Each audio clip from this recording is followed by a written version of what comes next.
خیلی خوش اومدی به کانال تریدیکس آکادمی برداشت 3000م. بریم سراغ تحلیل بیت کوین.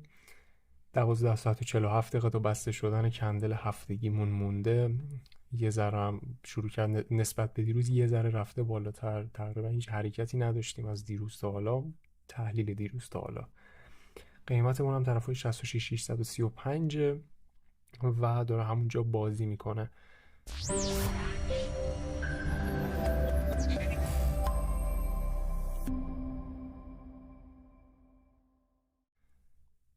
اگه کندل هفتگیمون بیاد زیر اسمی هفتمون ببنده خیلی خوب میشه. یه ذره دیده، یعنی فشار نزولی بودنمون بیشتر میشه. میتونیم با خیال راحت تری پوزیشن شورتامون رو باز بکنیم، هم رو خود بیت، هم رو آلت کوین ها، هم رو اتریوم.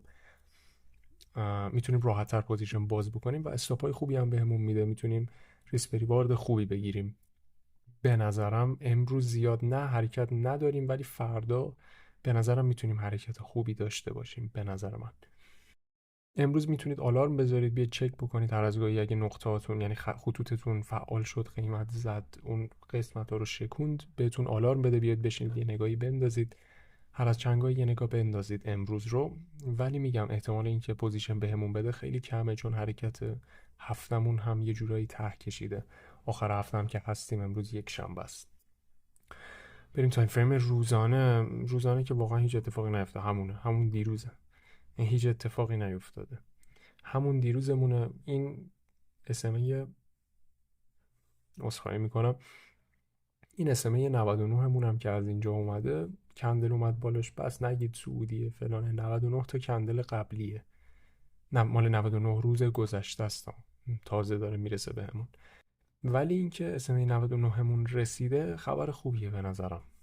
یعنی میتونه، با اینکه باز رنجیم، یعنی توی محدوده رنجی هستیم، اذیتیم، واقعا اذیتیم. اینجا گیر کردیم توی محدوده 61-71، تکون نمیخوریم. یعنی نه رو به بالا میشکنیم نه رو به پایین، ولی خب اشکالی نداره. سعی میکنم تا حد ممکن از اندیکاتورها استفاده نکنم، چون استفاده کردنشون توی بازارهای رنج منطقی نیست. اصلا نباید اینو میگفتم، کاش نمیگفتم این موضوع اسمی 99 رو. ولش کن.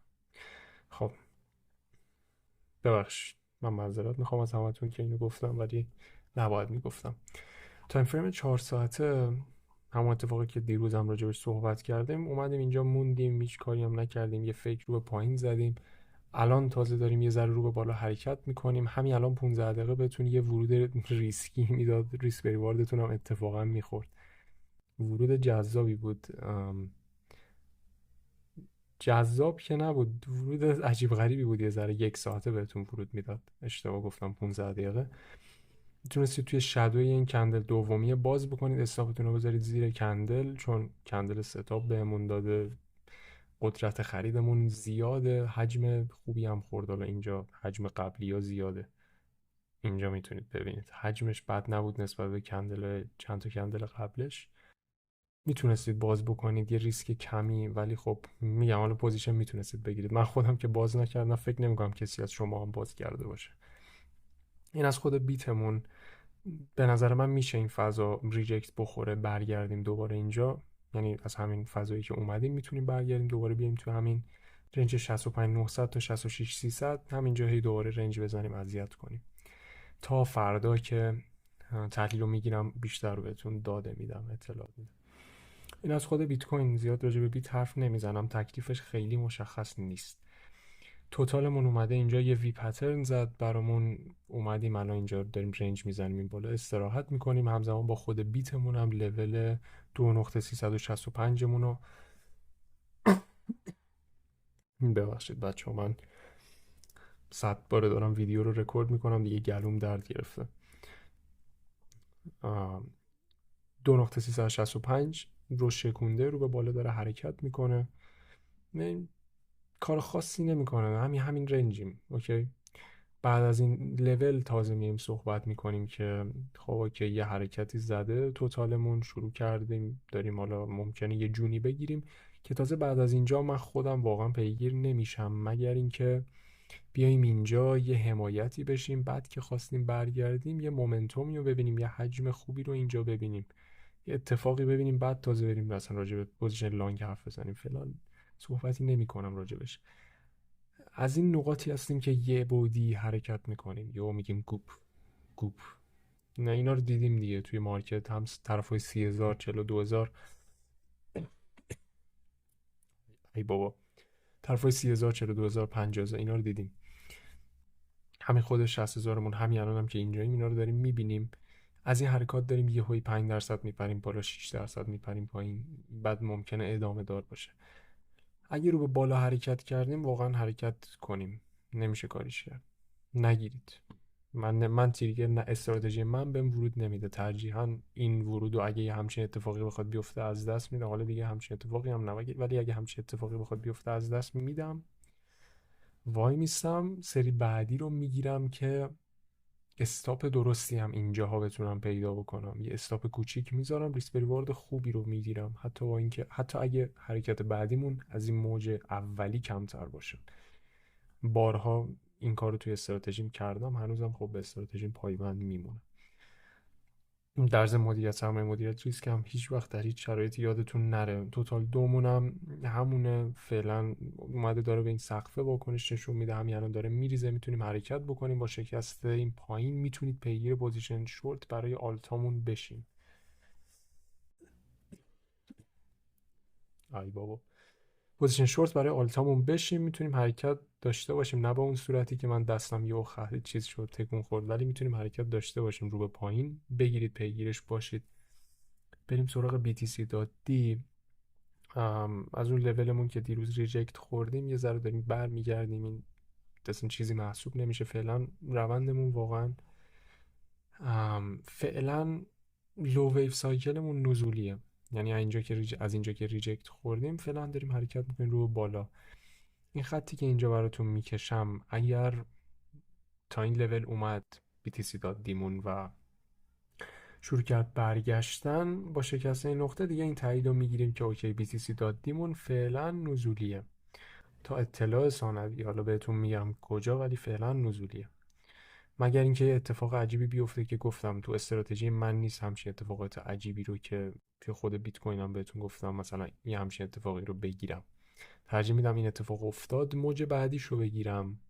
این کارو میکنم. این خیلی هم راحت تره، خیلی هم شارپ تره، خیلی هم استاپای بهتری بهمون میده، ریسک ریوارد بهتری هم میتونیم در بیاریم از توش. USDT.D رو میارم. روند نزولی. خب این روندی که اینجا داشتیم، بذارید روزانه رو بیارم یه لحظه. خطمون رفته بالا یه ذره. خب الان دوباره رسیدیم به این لول، همون جایی هم که بودیم. براتون خطش هم قبلا کشیدم، یه مدت بالاش بودیم الان زیرشیم. خط خیلی معتبری نیست اینطوری که بگیم اوکی بریم باهاش دیگه پوزیشن باز بکنیم. نه، صرفا میتونیم مثلا اگه شروع کردیم ریختم میتونیم بگی خب اوکی یکی از دلیلاش میتونه رسیدن به این خط باشه. صرفا همین، یعنی هیچ دیدی نسبت به این خط نگیرید. همین فقط یه خطی اینجا هستش. همین این خط میتونه اگه میگم مارکتمون شروع بکنه حرکت رو به بالا، یهویی میتونیم یه جامپ بزنیم سمت پایین. یه جامپ بزنیم سمت پایین از خود USDT.D. اگه هم حرکت بکنیم رو به بالا که USDT.D ورود نمیده، ورود 4 ساعته، ترجیحاً با USDT.D پوزیشناتون رو باز نکنید. ورود 1 ساعته میتونم گیر بیارم ولی واقعا ورود درستی نیست. ورود درستی نیست. ولی اگه خواستید ریسکی باز بکنید بعد از 4.78 میتونید پیگیری پوزیشن لانگو بکنید. وقتی اومد اینجا یک کف بالاتر برامون زد با شکستش میتونی پیگیری بکنی. اگه حجم خوب بود بیتمون داشت حرکت میکرد. لانگ این شورت اونا حواستون باشه، یعنی وقتی این رو به بالا حرکت میکنه بیت کوینمون داره رو به پایین حرکت میکنه. اگه بیتمون شروع کرده بود برگشتن اون لولایی که بهتون گفتم و داشت میشکوند، بگیرشید پوزیشناتون رو باز بکنید. ولی ترجیحاً با خود USDT.D کاری نکنید، زیاد ازش تایید و اینا نگیرید. THBTC مونم میارم، روزانه رو بیارم. خب بعد از این اتفاقی که افتاد فعلا اومدیم اینجا، از روی این لول شروع کردیم حمایت شدن. قشنگ بود این اتفاق که از اینجا شروع کردیم حمایت شدن. 4 ساعتش رو بذارید میزوم بکنم خطو یه ذره. اینجا 1 ساعت رو هم ببینیم.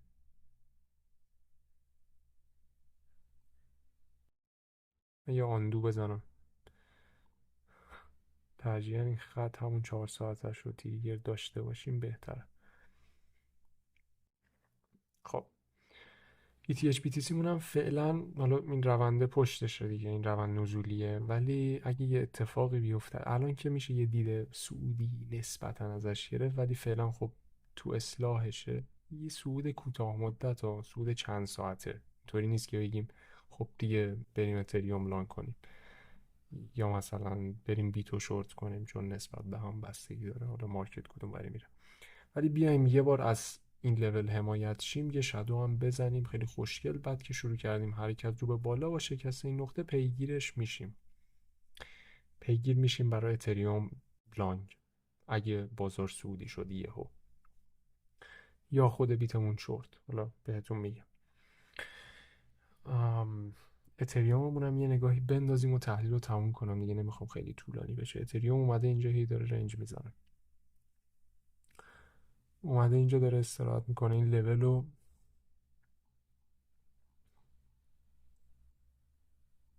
اجازه بدید من این خط رو بذارم 1 ساعت بیام.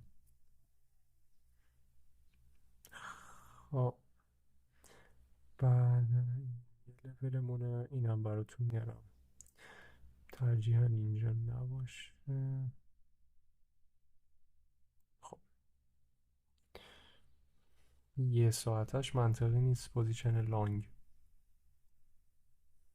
تریگر لانگ ندارم بهتون بدم رو اتریوم فعلا، مگه اینکه بیایم یه فضایی درست بکنیم، یا باید وایسی تا 3658 یا باید وایسی یه فضایی برامون درست بکنه بعدش بگیرش میشیم واسه لانگ. ولی واسه شورت که اینجا الان بهتون میگم، واسه شورت اگه خواستید ریسکی باز بکنید میتونید بعد از 3547 پیگیرش بشید.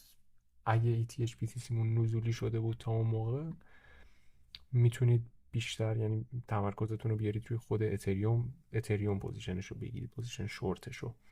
یه دوتا از آلت کوین ها رو هم نشون بدم تحلیل رو تموم بکنم که آلت کوین یعنی ورود خوبی میتونم بدن. یه دوجو حواستون بهش باشه، حالا دوج هرچی که خودتون میگید، روزانه‌ش رو یه نگاه بندازید.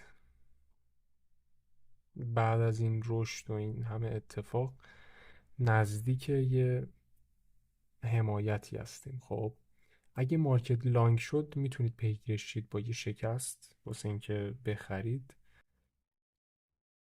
حالا کسایی که اثبات کارن با استاف، حالا ترجیحاً الان اثبات کارن نخرم، ولی اگه خواستید پوزیشن باز بکنید، اگه نزولی بود دیدید اومد زیر این لول هم تایید بهمون داد که فعلا نمیاد، حالا میگم بیشتر راجبش حرف میزدم، صرفا خواستم ببینیدش اینو چون جالب بود برای خودم، نزدیک هم هست به این لول، میتونید پیگیرش باشید. بعد از شکست اینجا بهتون خودم هم میگم تریگر درستش اون موقع بهتون میگم. خیلی ممنون که تا انتهای ویدیو همراه هم بودی. سابسکرایب فراموشتون نشه. اگه ویدیو رو دوست داشتید میتونید اون رو لایک کنید، نظراتتون هم برام کامنت بکنید، یه دنیا برام ارزش داره. بدرود.